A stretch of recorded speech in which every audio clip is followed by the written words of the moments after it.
स्वागत है आपका विज्ञान वृक्ष पर, जो बीएससी के स्टूडेंट्स और एस्पायरिंग स्कॉलर्स के लिए ज्ञान और सफलता का एक अनोखा साथी है।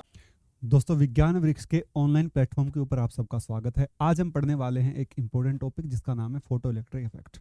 जी हाँ, हम सब ने इस फिनोमिना का नाम कहीं ना कहीं सुना होगा। हमारी हायर क्लासेस में, लोअर क्लासेस में, ग्रेजुएशन में हमने ज़रूर कहीं ना कहीं इसके बारे में सुना होगा। ठीक है, तो हम बात करने वाले हैं आज फोटो इलेक्ट्रिक इफेक्ट की। देखिए, फोटो इलेक्ट्रिक इफेक्ट एक फिनोमिना होता है। अगर मैं आपको समझाऊं, जब किसी मेटल सरफेस के ऊपर बाहर से रेडिएशन डाली जाती है, जनरली जो रेडिएशन डाली जाती है वो यूवी या फिर विजिबल रीजन की होती है। जब किसी मेटल सरफेस को इल्यूमिनेट किया जाता है या फिर इरेडिएट किया जाता है यूवी विजिबल रेडिएशन से, तो इंस्टेंटली एकदम से इलेक्ट्रॉन का इजेक्शन होता है मेटल के सरफेस से।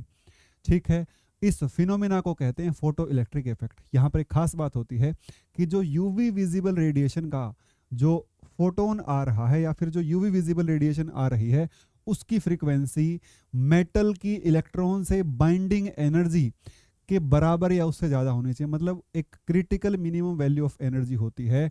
जो आने वाला फोटोन है उसकी फ्रीक्वेंसी किसके बराबर होनी चाहिए? उसके बराबर होनी चाहिए। उसको हम बोलते हैं थ्रेशहोल्ड फ्रीक्वेंसी। देखिए, यहाँ पर हम बात करते हैं इसके बारे में। जब किसी मेटल सरफेस के ऊपर बाहर से आप क्या डालते हो? यूवी विजिबल रेडिएशन डालते हो। किसी मेटल के सरफेस पे आपने बाहर से क्या डाली? आपने बाहर से यूवी विजिबल रेडिएशन डाली। यहाँ पे इस मेटल के सरफेस पर क्या डाल दी? यूवी विजिबल रेडिएशन डाल दी। और इसके सरफेस पे क्या है? इलेक्ट्रॉन्स हैं। इसके सरफेस पर क्या है? मेटल के सरफेस पर बहुत सारे इलेक्ट्रॉन्स होंगे। अब होता क्या है, ये जो बहुत सारे इलेक्ट्रॉन्स होते हैं, जैसे ही ये यूवी विजिबल रेडिएशन डाली जाती है, ये इलेक्ट्रॉन क्या हो जाते हैं? इस मेटल के सरफेस को छोड़कर बाहर निकल जाते हैं। ये जो इलेक्ट्रॉन है ये क्या हो जाते हैं? इजेक्ट हो जाते हैं मेटल के सरफेस से। इस फिनोमिना को कहा जाता है फोटो इलेक्ट्रिक इफेक्ट। जनरली जो मेटल होता है ना, वो किसका होता है भाई? जो मेटल होता है वो सीजियम या फिर कहिए मेटल होता है आपका अल्कली या alkaline earth metal. Alkali metal का होता है, अल्कली मेटल, जिसकी कम आयनाइजेशन एनर्जी होती है, हैविंग लो आयनाइजेशन एनर्जी। जिसकी एनर्जी क्या होती है? लो होती है, ताकि इजीली इलेक्ट्रॉन क्या हो सके? एमिट हो सके। इस फिनोमेना को क्या कहते हैं? फोटो इलेक्ट्रिक इफेक्ट कहते हैं। अब यहां पर आपके सामने डेफिनेशन लिखी गई है। When a beam of light, generally UV visible radiation ही होती है, with a frequency equal to और greater than a critical value of frequency. अब इसका मतलब क्या है? इसका मतलब मैं आपको समझाऊंगा। ठीक है, अभी आप ये समझिए कि भाई जो रेडिएशन आप डाल रहे हो, जो इंसिडेंट रेडिएशन होंगी, वो क्या होंगी? वो थ्रेशहोल्ड फ्रीक्वेंसी के बराबर फ्रीक्वेंसी की या फिर उससे ज्यादा की होनी चाहिए, ताकि इलेक्ट्रॉन इजेक्ट हो जाए। Is allowed to incident on a metal surface, electron are ejected instantaneously. मतलब एकदम से क्या होते हैं?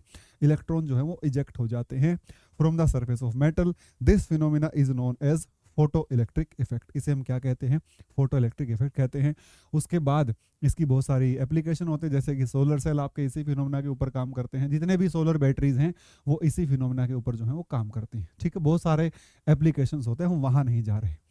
अब हम बात करते हैं कि ये जो एक्सपेरिमेंट है, ये जो फोटो इलेक्ट्रिक इफेक्ट है, इसकी कुछ ऑब्जर्वेशंस है। मतलब इससे रिलेटेड कुछ ऑब्जर्वेशंस है। ये क्या है आपका? This is metal surface. ये आपके मेटल का जो है सरफेस है, मेटल सरफेस। सही है भाई। जो इलेक्ट्रॉन बाहर निकलेगा, इसकी काइनेटिक एनर्जी कितनी होगी? इसकी काइनेटिक एनर्जी होगी ½ mv²। इसके बारे में बात करते हैं, सारी कहानियों के बारे में बात करने वाले हैं। अब हम बात करते हैं ये जो एक्सपेरिमेंट रहा, या फिर जब किसी मेटल सरफेस के ऊपर बाहर से यूवी विजिबल रेडिएशन डाली जाती है, उस टाइम होता क्या? उस टाइम इलेक्ट्रॉन का इजेक्शन होता है। अब ये ऑब्जर्वेशन के साथ साथ और क्या ऑब्जर्वेशन देखी गई इस एक्सपेरिमेंट के कोरस्पॉन्डिंग? देखिए भाई, देखो, some observations of the photo electric effect are. Photo electric effect की कुछ ऑब्जर्वेशंस आपके सामने। पहला क्या कहता है? The electrons are ejected only when. Electron केवल तभी इजेक्ट होंगे जब आने वाला जो फोटोन या फिर आने वाली जो रेडिएशन है उसकी एनर्जी थ्रेशहोल्ड के बराबर या फिर उससे क्या होगी, ज्यादा होगी। इसको हम डिटेल में पढ़ेंगे। अगर थ्रेशहोल्ड फ्रीक्वेंसी से फ्रीक्वेंसी कम है आने वाली रेडिएशन की, ठीक है, अगर इलेक्ट्रॉन की थ्रेशहोल्ड फ्रीक्वेंसी से आने वाले रेडिएशन की फ्रीक्वेंसी कम है तो इलेक्ट्रॉन का इजेक्शन नहीं होगा, अगर उसके बराबर है तो ही क्या होगा, इलेक्ट्रॉन का इजेक्शन होगा। ठीक है, और थ्रेशहोल्ड फ्रीक्वेंसी को किससे डिनोट करते हैं, न्यू नॉट से डिनोट करते हैं। ये क्या है आपका न्यू नॉट। ठीक है, उसके बाद दूसरे में कहता है कि भाई जैसे ही फोटोन, जैसे ही रेडिएशन डाली मेटल के सरफेस के ऊपर, तुरंत इलेक्ट्रॉन का इजेक्शन होता है, कोई भी लैग नहीं होता। ऐसा नहीं होता कि भाई रेडिएशन अब डाल दी और उसके 2 सेकंड बाद इलेक्ट्रॉन का इजेक्शन हो रहा है, 5 सेकंड बाद हो रहा है, कोई भी लैग नहीं होता रेडिएशन पड़ने में और इलेक्ट्रॉन के निकलने में। जैसे ही रेडिएशन पड़ गई तुरंत क्या हो जाएगा, इलेक्ट्रॉन इजेक्ट हो जाएगा। There is no time lag between the heating of the metal surface by the light and ejection of electron. Light के मेटल सरफेस को हिट करने में और इलेक्ट्रॉन के इजेक्शन होने में कोई भी टाइम लैग नहीं होता, इंस्टेंट प्रोसेस होती है। डेफिनेशन में लिखा भी गया है, it is an instantaneous process, instantly ऐसा हो जाता है। सही है, आगे देखिए। फिर कहता है कि भाई जो इलेक्ट्रॉन इजेक्ट हो चुका है, जो इलेक्ट्रॉन बाहर निकल चुका है, उसकी जो काइनेटिक एनर्जी है वो डिपेंड करती है किसके ऊपर, वो डिपेंड करती है फ्रीक्वेंसी ऑफ इंसिडेंट रेडिएशन। मतलब ये जो इलेक्ट्रॉन बाहर निकल रहा है ये कितनी स्पीड से या फिर इसकी काइनेटिक एनर्जी कितनी होगी वो डिपेंड करेगा आने वाले जो रेडिएशन है उसकी फ्रीक्वेंसी कितनी है। मतलब जो रेडिएशन इस सरफेस पर डाली जा रही है उसकी फ्रीक्वेंसी कितनी है वो डिसाइड करेगा कि इसकी काइनेटिक एनर्जी जो है वो कितनी होगी। समझ में आ गया होगा भाई। ठीक है, उसके बाद नेक्स्ट कहता है अब कितने इलेक्ट्रॉन निकलेंगे, कितने इलेक्ट्रॉन निकलेंगे ये किस पर डिपेंड करेगा, ये डिपेंड करेगा इंटेंसिटी ऑफ इंसिडेंट रेडिएशन। मतलब इंसिडेंट रेडिएशन की जो इंटेंसिटी है वो कितनी होगी वो डिसाइड करेगी कितने इलेक्ट्रॉन जो है वो क्या होंगे, इजेक्ट होंगे मेटल के सरफेस से। ठीक है, ये जो ऑब्जर्वेशन है ये फोटो इलेक्ट्रिक इफेक्ट की ऑब्जर्वेशंस है। अब इन ऑब्जर्वेशंस को एक्सप्लेन करने की कोशिश करी सबसे पहले तो क्लासिकल मैकेनिक्स ने। हालांकि क्लासिकल मैकेनिक्स जो वो फेल हो गई थी इनके ऊपर, लेकिन उन्होंने कोशिश करी किसके बारे में, इन ऑब्जर्वेशंस को एक्सप्लेन करने की। ठीक है, अब देखिए, देखो मैं आपको क्लासिकल मैकेनिक्स का पॉइंट ऑफ व्यू समझा देता हूं। क्लासिकल मैकेनिक्स कहती है एक्चुअल में क्या होगा। मान लीजिए आपके पास एक मेटल का सरफेस है, इसके ऊपर आप क्या कर रहे हो, बाहर से जो रेडिएशन है वो आप इंसिडेंट करवा रहे हो। मतलब आपने क्या कर दिया, आपने बाहर से रेडिएशन इंसिडेंट करवा दी h न्यू एनर्जी की। अब इस सरफेस पर बहुत सारे इलेक्ट्रॉन हैं। अब मैं क्लासिकल पॉइंट ऑफ व्यू आपको समझा रहा हूं। ठीक है, क्लासिकल इसको एक्सप्लेन नहीं कर पाई थी। अब क्लासिकल थ्योरी क्या कहती है कि जो आने वाली रेडिएशन है ना वो उसको इलेक्ट्रोमैग्नेटिक वेव थ्योरी, जो मैक्सवेल की इलेक्ट्रोमैग्नेटिक वेव थ्योरी थी, वो आने वाले रेडिएशन को उस तरीके से देखती है। मतलब उस तरीके से देखने का मतलब क्या है, वो कहती है कि जो रेडिएशन आ रही है ना एक्चुअल में उसकी जो एनर्जी है वो उसकी इंटेंसिटी पर डिपेंड करती है।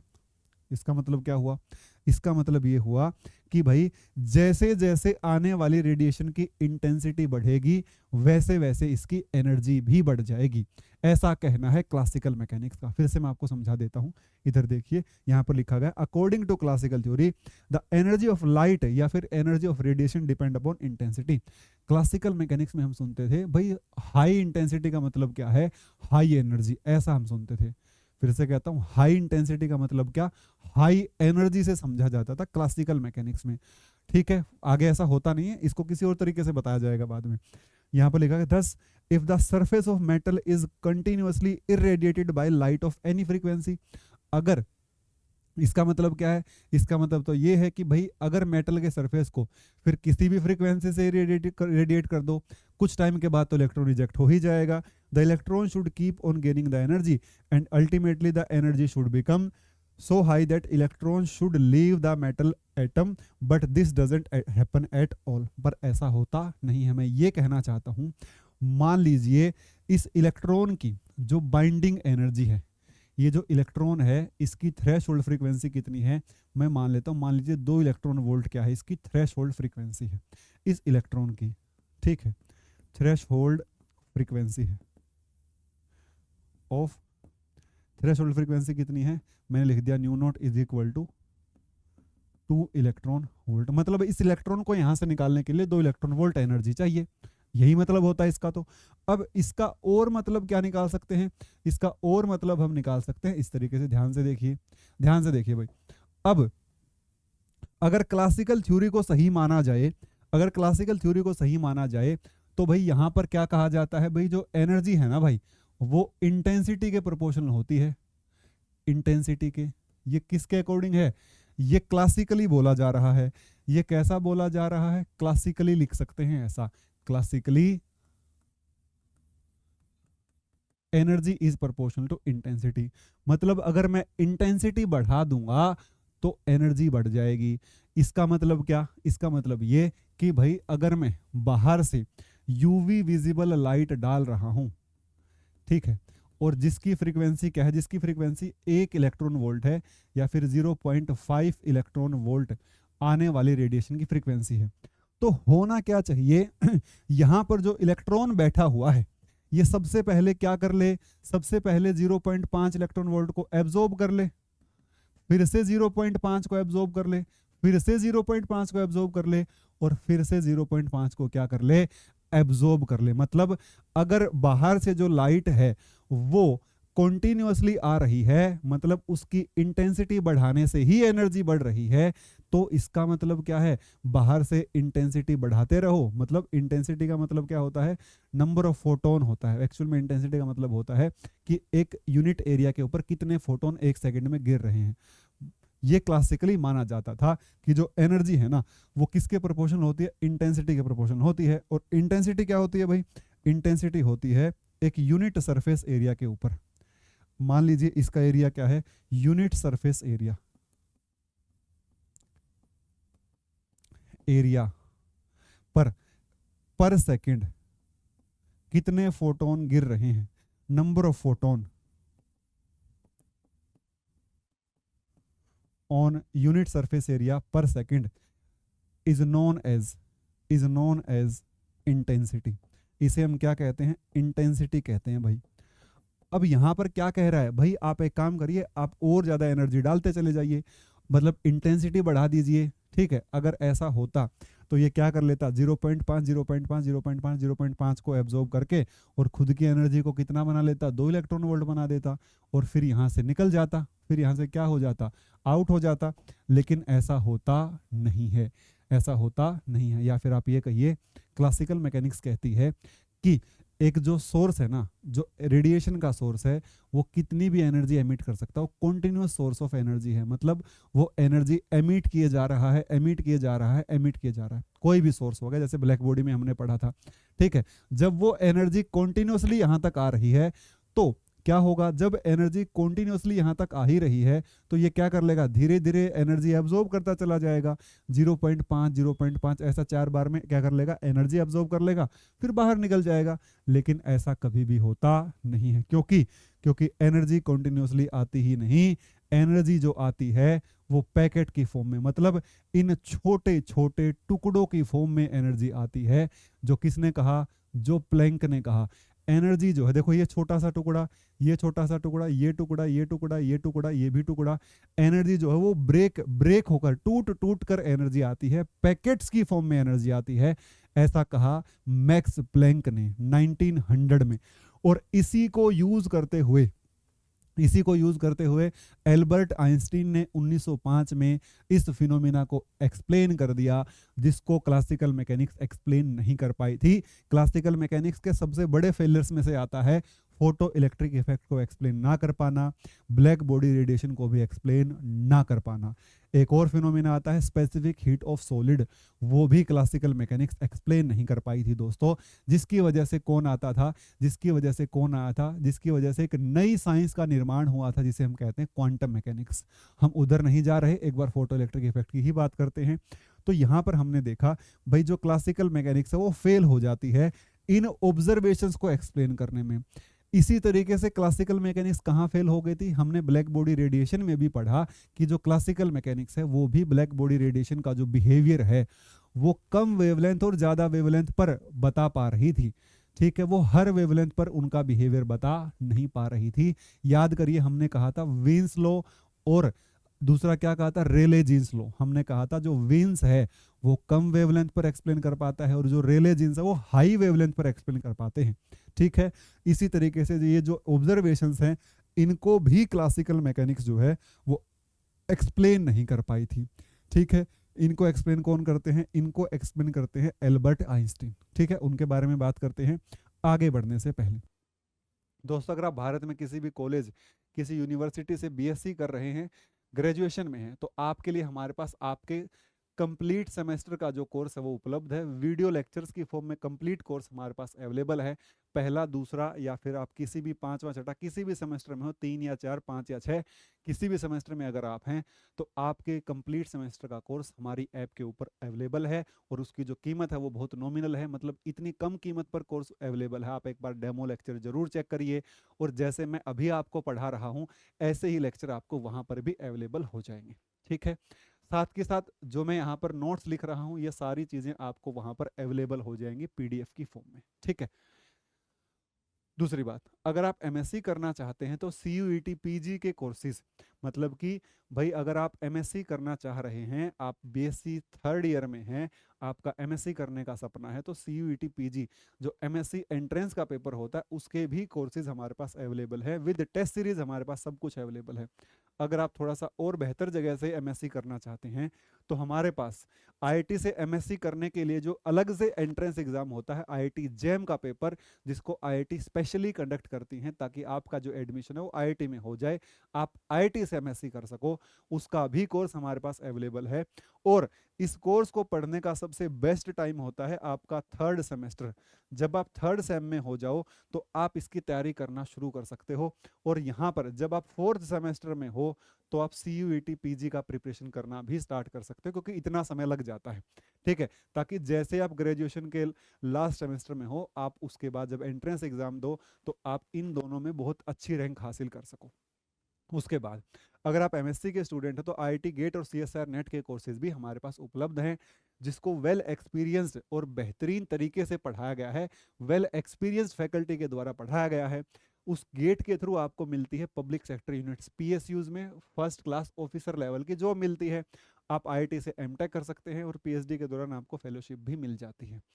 सीएसआईआर नेट का एग्जाम क्लियर होने के बाद आप भारत में किसी भी कॉलेज यूनिवर्सिटी में क्या हो जाते हो, असिस्टेंट प्रोफेसर के लिए एलिजिबल हो जाते हो और आपको पीएचडी के दौरान फेलोशिप भी मिलती है, बहुत ठीक ठाक फेलोशिप आपको मिलती है। सही है, उसके बाद बहुत सारे कोर्सेज और भी हमारे पास अवेलेबल हैं। उसके लिए आपको विज्ञान वृक्ष ऐप को जो है डाउनलोड करना होगा। आप इस ऐप को डाउनलोड करिए और इस ऐप के ऊपर इन सारे कोर्सेज और इन सारे कोर्सेज के डेमो लेक्चर्स जो हैं वो अवेलेबल हैं। आप ज़रूर जाकर डेमो लेक्चर देखिए, अगर आपको अच्छा लगता है तो आप ज़रूर ट्राई करिए। और एक बात की गारंटी है, अगर आप बीएससी में हो और अगर आप हमारे कोर्सेज को ज्वाइन करते हो तो आपकी इन पेपर की तैयारी होने में आपको ज़्यादा दिक्कत नहीं आएगी।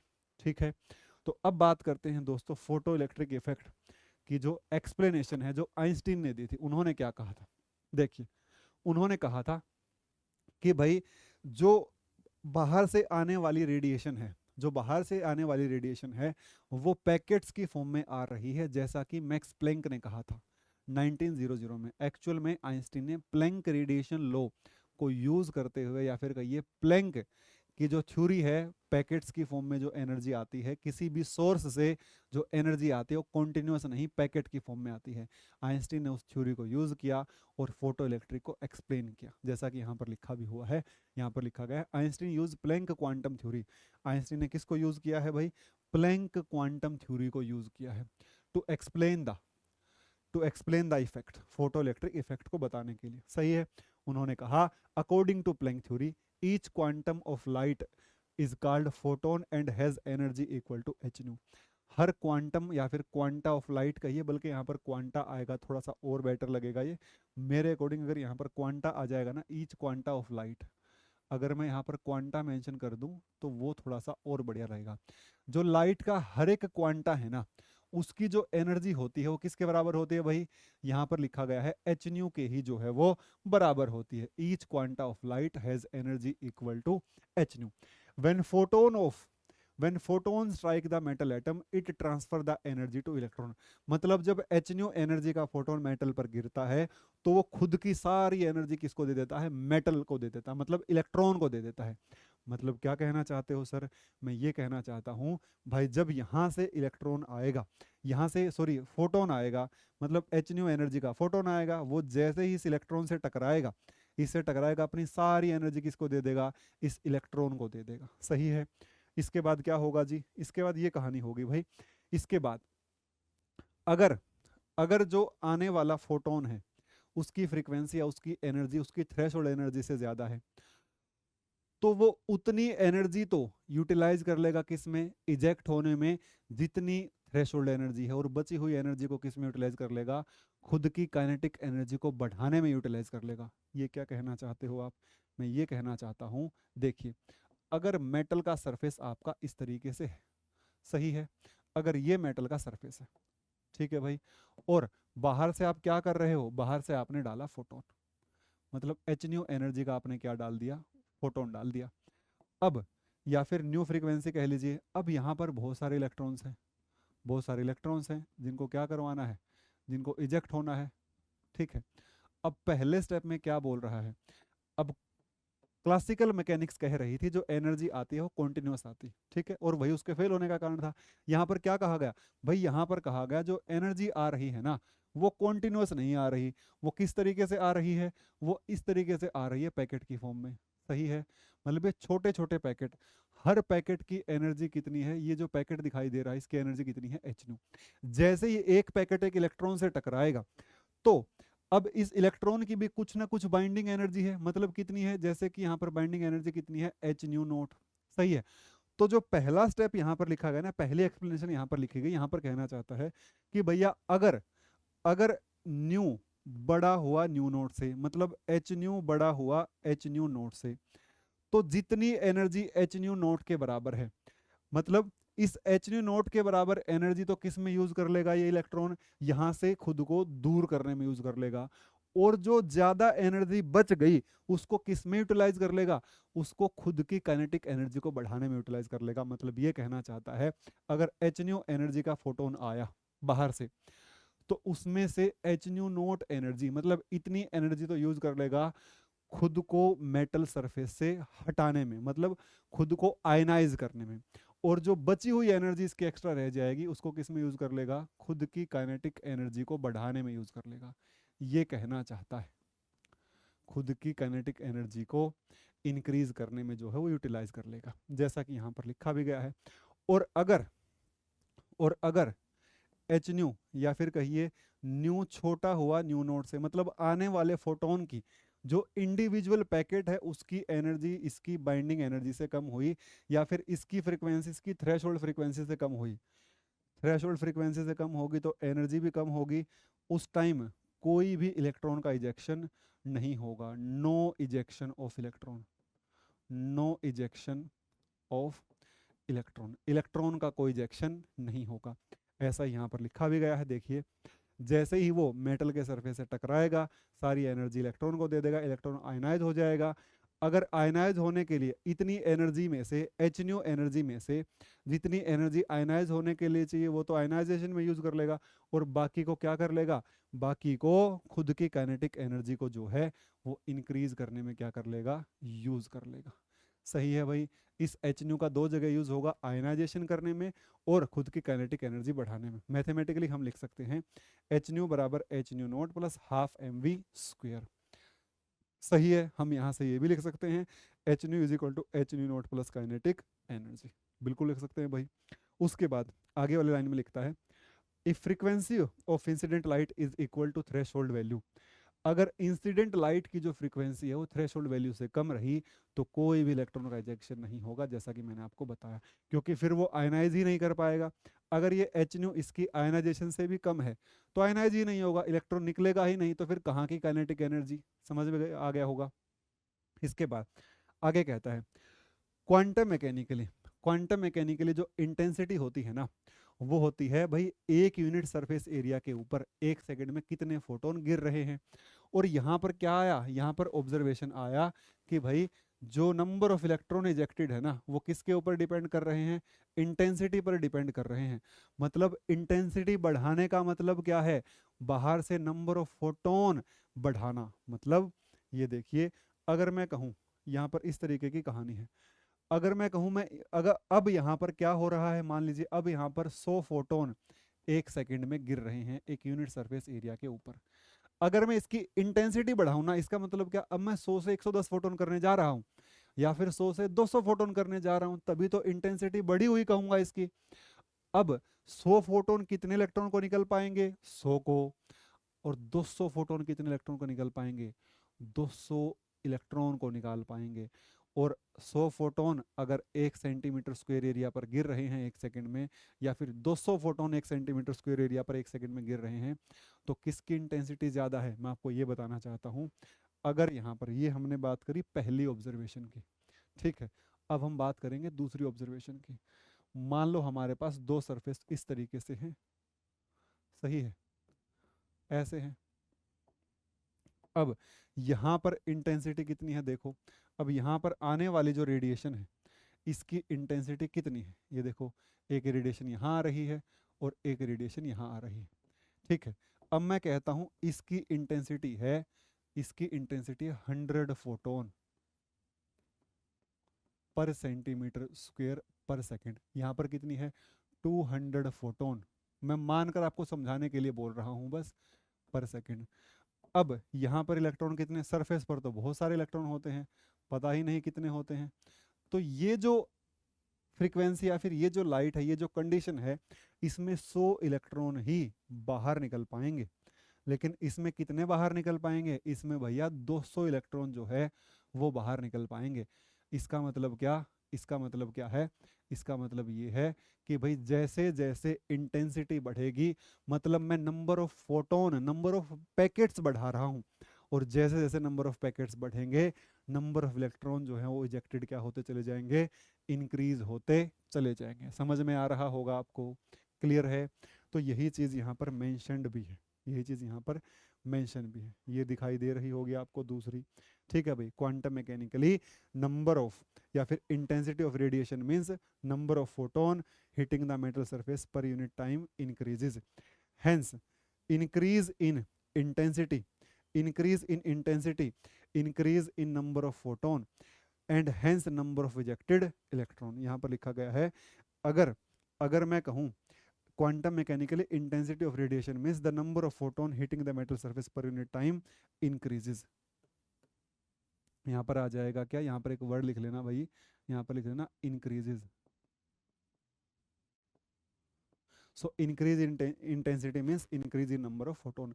इंटेंसिटी इंक्रीज होने का मतलब क्या है, मतलब है कि भाई number of photon on the surface पर सेकंड इंक्रीजेस। अगर नंबर ऑफ फोटोन बढ़ रहे हैं तो नंबर ऑफ इजेक्टेड इलेक्ट्रॉन भी बढ़ते चले जाएंगे, सही है, समझ में आ गया होगा आपको। चलिए भाई आगे चलते हैं नेक्स्ट। उसके बाद यहाँ पर आपको बताया गया है, देखिए भाई यहाँ पर आपको बताया जा रहा है, एक और चीज़ आपको बताई जा रही है, equation 1 can be written as, equation 1 को हम इस तरीके से भी लिख सकते हैं। जो इक्वेशन 1 आपकी है उसको हम इस तरीके से लिख सकते हैं, kinetic energy is equal to, kinetic energy is equal to h nu minus h nu naught. तो मैं यहाँ पर क्या कह सकता हूँ, यहाँ पर कह सकता हूँ number 3 kinetic energy of ejected electron, kinetic energy of ejected electron depend upon